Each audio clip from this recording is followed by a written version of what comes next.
Hello, it's Simone. I have something I haven't shared with you in a very long time, and it is a journal with me video. I had a really bad week last week. As you can see, I haven't filled out anything until Thursday because it was a school break, and I just don't really function well on school breaks. And so the only good idea I had was film along, I guess, so I could share my catch-up journaling process with you while I ground myself. And this journaling session was really good to show me that not everything was as bad as I had thought it was.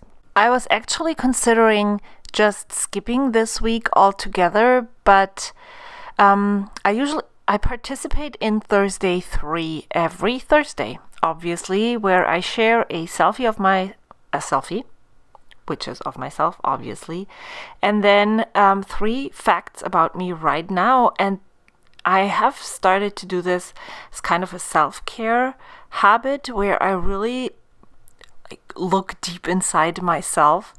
And it helped me to see that, first of all, Thursday wasn't the end of the week, and I could still try to turn this whole week around, and that not everything was as bad as I had imagined it to be, as I hadn't made it. So sitting down and journaling helped me to rekindle my love with not journaling, because I really love journaling, just with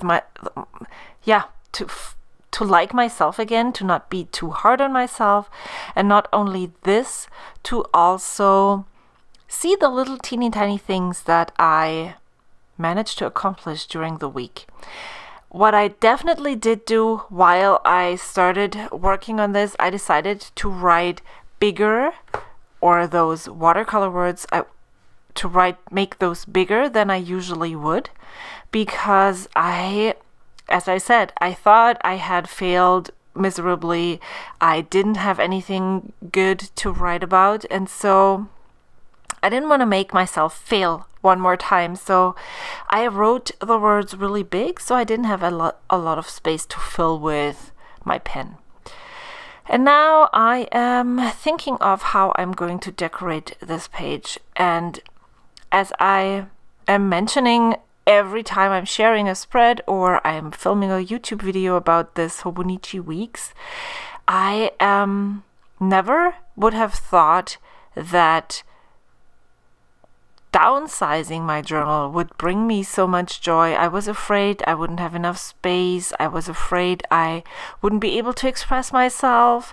But on the contrary, I really enjoy being creative, because it's just a teeny tiny snippet, and then there's so much time for other things, because I'm not just a journaler, I am a journaler as well as a planner, as well as an Instagrammer. I love making YouTube videos. I love knitting and crocheting and climbing, and taking time for all these things takes away from time that I could be journaling. So having a manageable journal brings me a lot more joy than having a big one. However, I have to say, I just showed my bigger one, the A5 journal that I was using last year, to my son, because he tried to get my B6 Stalogy that I won in an Instagram giveaway. I showed it to him for the sizing, and I looked at it and was like, wow, that was fun too. But I know that right now, as I have so many other interests, this is definitely the right way for me to go. And as you can see, I was able to fill in things. Well, the first one I wrote was that I had changed my work schedule to opening shifts. I work as a barista at Starbucks, and so I thought that it was a good idea to go to work early, come back at around 10-ish in the morning, and then we, the boys and I, would have the whole rest of the day for other fun stuff. The reality was that I was changing my schedule for just 1 week was super hard. I had such a hard time adjusting to the schedule. I was tired all the time. My kids, by the time I was home, my kids were still in their pajamas. They mostly had eaten breakfast. And then they were glued to any kind of screen that they could get their hands on. And motivating them with me being so freaking tired was just not happening. So we kind of wasted our time. And I was really mourning that fact. And when I sat down to journal about this, I realized that there were so many other things that happened. I cooked with my son on Monday. We made a really great meal. We took the time. He told me afterwards it was so much fun. We should do this more often. But I wasn't able, when I was in that bad mental space, I wasn't even able to think about that anymore. So, yeah, that's why I love doing this kind of journaling. I really try not to only write down what I do, but what exactly made my day special. And I love the artwork that I made. It was super easy. I just blopped down some watercolor and had the mix. I put water on first so it would spread. And then after it was dry, I was able to I just doodled some hearts, and then I doodled another line, and then I made little scribbly lines in between, so it looked really kind of artsy-fartsy, doodly, and that's all there is to it. You can totally do that yourself too. On the left side, I usually just write a snippet per day. I watercolor one word, and then I write down other things that happened that day that made me happy, that I just want to remember. And on the right side, I write down the things that I write on Thursday 3.